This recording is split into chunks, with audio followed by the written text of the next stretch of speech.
eu recebo aqui no estúdio a doutora Iria Jacomim, que ela é pediatra, obrigada pela sua participação.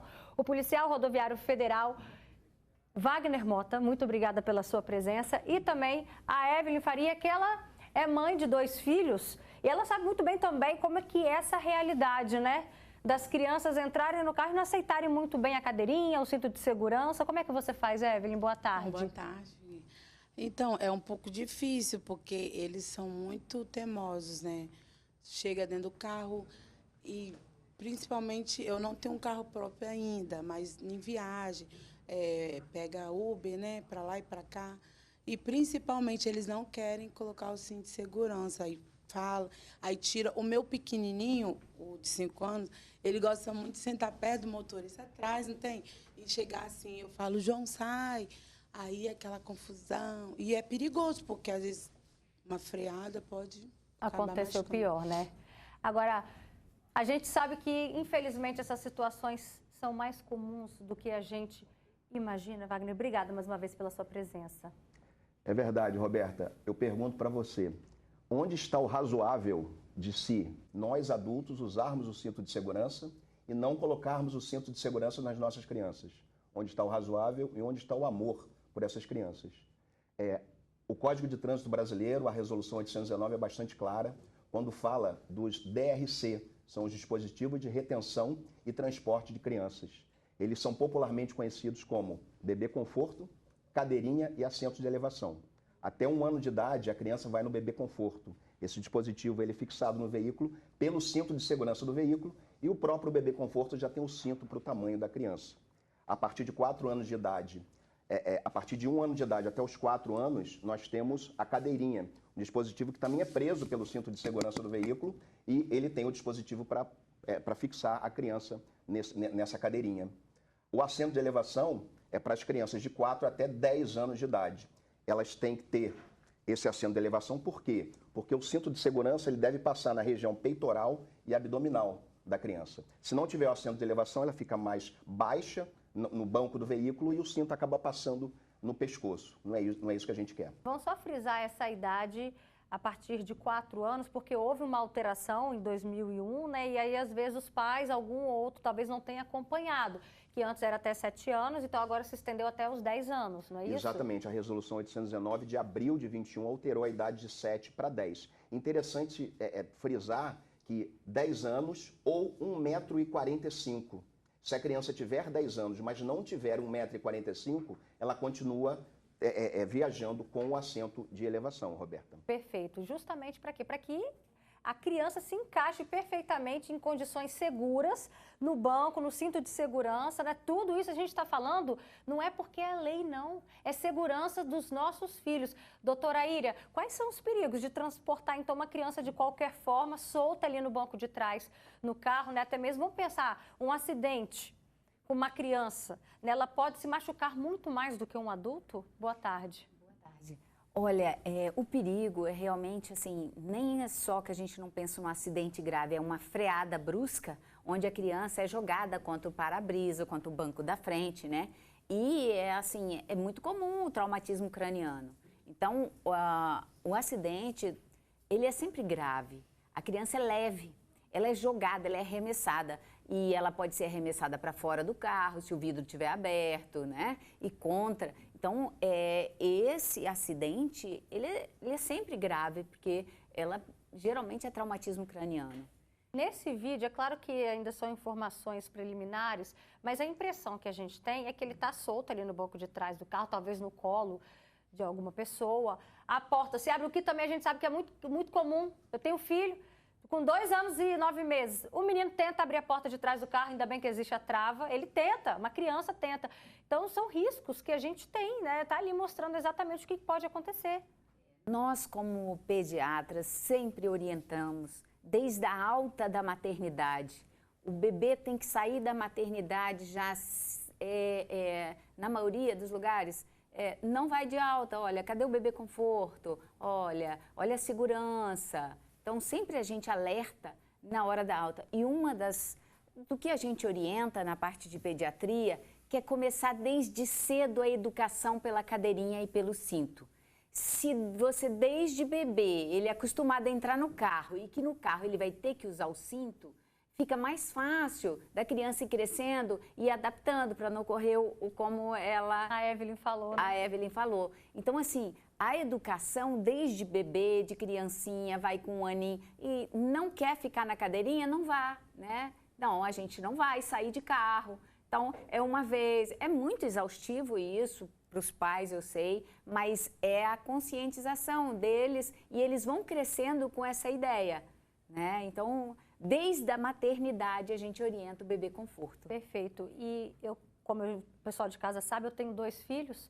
A primeira foi muito mais difícil, uma menina, a Maitê, foi muito mais difícil ensinar isso a ela. Mas com o segundo, acho que ele pegou o exemplo da irmã, né? O exemplo no carro faz toda a diferença, Wagner. É verdade. Eu gostaria de fazer um comentário aqui, Roberta, com relação à fala da doutora, para enriquecer a fala da doutora, que é interessante. A Polícia Rodoviária Federal faz campanhas de educação para o trânsito. Num passado um pouco longínquo, eu já participei dessas campanhas. E essas crianças, elas são as que, no momento que elas têm esse conhecimento, essas campanhas de educação para o trânsito acontecem dentro de colégios. Crianças de 1 até 12, 13, 14 anos de idade, até adolescentes de 17. E no momento que a gente ensinava isso às crianças, elas passavam a ser as primeiras a exigir isso dos pais. E aí, nas cidades que a gente visitava, a gente encontrava os pais e eles vinham reclamar com a gente: nossa, vocês estão realmente dificultando a minha vida, porque o meu filho não anda mais no carro sem a cadeirinha. Tá vendo? É o exemplo mesmo que agora a nova geração está ensinando até muito mais para a gente, e a gente não pode perder esse time, né? Porque uma única vez que a gente liberar, aí a criança sabe muito bem como é que faz para conseguir, né, doutora? Existe, assim, uma dificuldade com os pais, assim, em geral, porque a cadeirinha, ela é, como diz o outro, um trombolho. Ela é grande, ela ocupa um espaço muito grande no carro. E às vezes as pessoas vão viajar com 3 pessoas atrás, a cadeirinha não cabe. Às vezes você botar 3 adultos, não cabe. A cadeirinha ocupa espaço quase de mais de uma pessoa. Então há certa, assim, bom, vão viajar com mais pessoas, aí tira a cadeirinha, aí vai no colo. Então essas coisas que tem que ficar muito assim, muito bem ajustada, porque é nessas horas que corre o perigo, né? Perfeito, doutora. Um alerta muito bem pontuado aqui. Agora, olha só esse outro caso. Uma menininha também caiu de um carro em movimento no meio do trânsito. Isso aconteceu em São Paulo.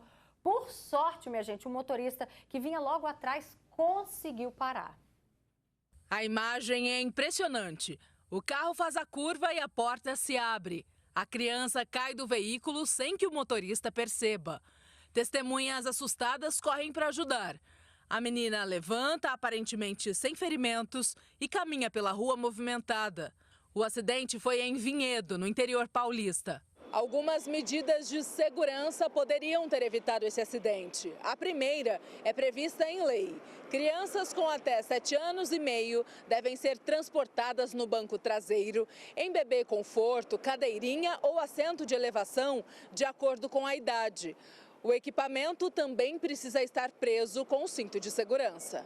O descumprimento da regra é punido com multa de R$ 293, mais 7 pontos na carteira de motorista. Essa não é a única medida que protege as crianças.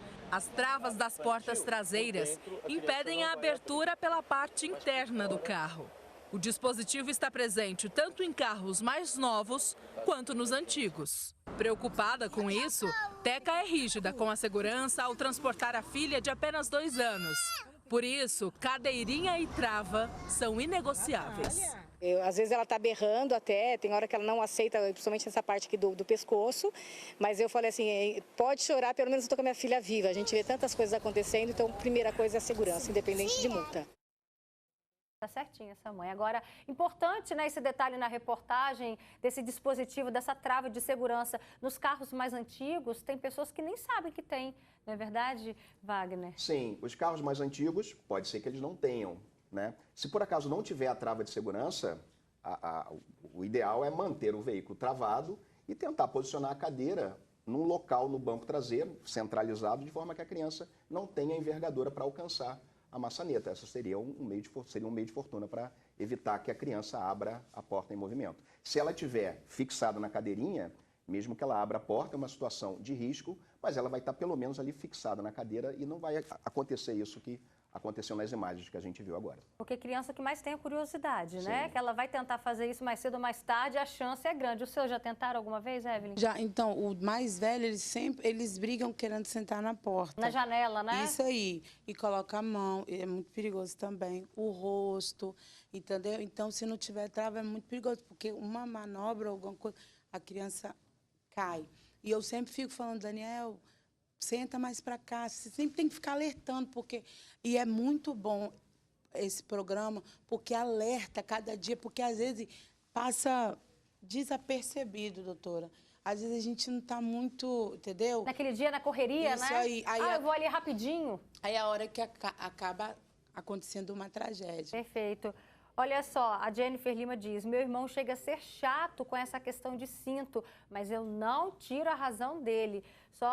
Nós só podemos sair se a neném estiver na cadeirinha com o cinto dela e ainda presa no assento. Tem que estar tudo certinho, né? Então, que bacana que ela está aqui parabenizando também o irmão. Tem uma pergunta aqui, a Luciana quer saber a respeito de um cão de porte médio. Ela quer saber como que pode levá-lo no carro. O cão, ele possui um cinto de segurança próprio para o canino. É um cinto de segurança peitoral e esse cinto de segurança é preso numa parte fixa do veículo. Existe esse dispositivo. Os cães menores podem ser conduzidos na caixinha própria para o cão e a caixinha presa também pelo cinto de segurança. Não pode ficar solto. Isso que eu ia perguntar, solto de jeito nenhum? De jeito nenhum. Perfeito. Também tem aqui, olha, o comentário da Marcilene. Minha filha já saiu da maternidade no bebê conforto e aí cresceu usando a cadeirinha. Se não usar a cadeirinha, não sai de casa. Simples assim. Gente, em janeiro desse ano, um acidente em Soretama matou 6 pessoas da mesma família.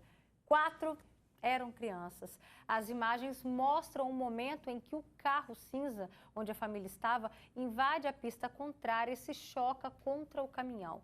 Morreram na batida o condutor, Marcos Souza Santos, de 36 anos, a esposa, Edinalva dos Santos Costa, também de 36 anos, os 4 filhos do casal, João Vitor dos Santos Costa Souza, Juan Pedro dos Santos Souza, Débora Vitória Santos também e Maria Luísa, gente, com idades entre 1 e 4 meses e também tinha criança ali de 10 anos de idade.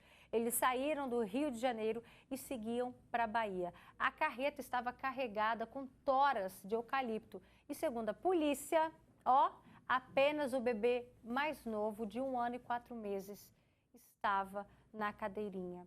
Wagner, quais são as chances do cinto de segurança salvar a vida de uma pessoa caso aconteça um acidente? No momento de uma colisão, Roberta, o corpo ele ganha 100 vezes o seu peso numa velocidade de 80 km por hora. Ou seja, você pode imaginar que no momento de uma batida, um corpo solto dentro do veículo vira uma espécie de torpedo que atravessa o para-brisa às vezes ou bate nas partes metálicas do veículo. Então, quanto maior a velocidade, maior a gravidade desse tipo de acidente. Um cinto de segurança, ele pode dirimir esse tipo de gravidade no momento que você fica ali fixo ao seu banco, ao seu veículo. Nesse caso, se você me permite comentário, caso vindo do Rio de Janeiro indo para a Bahia, 1.600 quilômetros, se não me engano, caso típico de cansaço. Você viu que o caminhão veio diminuindo, o veículo veio para outra via, veio para a pista contramão, não esboçou nenhum reflexo, caso típico de que o motorista estava cansado e dormiu. E olha só, esse dado aqui chama muita atenção, gente. De acordo com o Detran, só neste ano, tá? De janeiro a agosto, foram mais de 1.500 infrações em veículos que estavam com crianças sendo transportadas de maneira inadequada. E a gente está falando das nossas crianças. Acho que a gente volta na primeira frase que o senhor disse, né? Se a gente usa o nosso cinto, por que a gente não vai proteger as pessoas que nós mais amamos nessa vida, né? Fica essa pergunta. É verdade, Roberta. De 97 para cá, com o advento do novo Código de Trânsito, o paradigma do cinto de segurança veio sendo quebrado até ser completamente quebrado. Hoje em dia, 99% dos condutores usam cinto de segurança. O mínimo que a gente pode fazer é colocar as nossas crianças para usarem também. Reforçando mais uma fala da doutora, Se o veículo tem 5 passageiros como capacidade máxima, nós carregamos 4 adultos e uma criança. E não 5 adultos e uma criança. Uma criança ocupa lugar no veículo e a sua cadeirinha também. Perfeito. Doutora, só para a gente finalizar, essa imagem que a gente mostrou lá de São Gabriel da Palha, só para deixar aquele alerta final para os pais, o que poderia ter acontecido com essa criança? Essa criança, ela foi assim, foi salva, né? Porque ela, na hora que ela caía, se ela tivesse batido com a cabeça, né, seria fatal, um traumatismo craniano. É que ela parece que ela caiu e saiu rolando, alguma coisa a protegeu, né? Porque ela saiu em pé e andou, né? Mas ela poderia ter ocorrido uma fatalidade. Só ter batido a cabeça, né? E pronto. Agora aqui pode ocorrer, ela saiu rolando, né? Pode ter tido fratura, alguma coisa assim que não é fatal, entendeu? Mas é grave, né? É grave, até porque, Wagner, se vem um veículo ali atrás também, em alta velocidade. Mas era exatamente isso que eu ia falar, mão de Deus ali, né? Porque muitos anjos da guarda ali, né? Tanto no caso de São Paulo como no caso de São Gabriel. A criança cai primeiro que o veículo não estava em velocidade tão alta. Estava fazendo uma curva fechada, estava numa velocidade ali de 40 km por hora, a criança caiu numa velocidade relativamente baixa. Segundo que o veículo que estava atrás, se tivesse uns 100 metros à frente, ele não ia ter tempo de frear, ia atropelar a criança, e aí realmente seria uma tragédia muito maior. E observa, tem uma imagem ali que mostra que dá a entender que aquilo ali, quando termina o asfalto, me aparenta ser um barranco, um precipício ali para baixo, me aparenta isso. Imagina se essa criança é arremessada ainda mais adiante, né? Arremessada não, se ela cai mais adiante. Tem uma outra imagem, olha lá para baixo, ó. Né? Então dá a entender que ali é um barranco, quando finaliza o asfalto. Imagina se ela cai ali para trás. Então, ou seja, né, como o senhor disse, teve a mão de Deus ali, esses pais devem estar de joelho no chão, imagino eu, agradecendo a Deus e aprendendo, né? Assim a gente espera com essa lição. A Rosiane Ramalho participa também, ela diz, minha filha sempre andou de cadeirinha. Hoje ela está com 12 anos e não tem o hábito de andar no banco da frente, só anda de cinto. Olha, vamos chamar a atenção? Antigamente era muito comum, né? Colocar um filhão lá para dirigir no colo do papai, na frente do carro. Gente, a gente precisa rever os nossos conceitos de amor aos nossos filhos, né? Isso é proibido, terminantemente proibido, né? Jamais criança no banco da frente. Terminantemente proibido. Por exemplo, a gente vê muitos pais que colocam a criança no colo para dirigir. Ali a criança está servindo como um anteparo para o pai. Se houver uma colisão, ela é espremida entre o pai e o volante. Esmagada, né? Esmagada. Então a gente tem que pensar antes de agir. Outro fator também que a gente precisa chamar atenção, criança na moto com os pais. Né? Antigamente, também muito no interior, isso acontece muito no interior. A partir de qual idade que uma criança pode andar na moto? Na moto, a criança pode andar a partir de 7 anos de idade na garupa, evidentemente. Por quê? A lei prevê que o garupa ele tem que obrigatoriamente ter altura para encostar o pé na pedaleira. Porque se o garupa não encosta o pé na pedaleira, ele fica solto no banco. Por mais que você abrace, vamos dizer assim, o condutor, o piloto da moto. Mas então, lembrando, né, com todos os dispositivos de segurança, sim, né? O capacete. Sim, sem esquecer dos dispositivos de segurança obrigatórios para se conduzir e para se trafegar como carona também numa motocicleta, Perfeito. Roberta. Evelyn, depois dessa, aí que você vai ficar ainda mais chata no carro, agora né? eu vou entrar e vou puxar vai sentar aí sim. E sempre pedir, Roberto, porque tem a segurança da terra. Pedir a segurança de Deus, porque as pessoas, elas estão muito assim, mas é sempre pedindo, Senhor, dá o livramento. Porque a mão de Deus, ela está em todo momento em nossas vidas. Deus faz a parte dele e a gente também precisa fazer a nossa.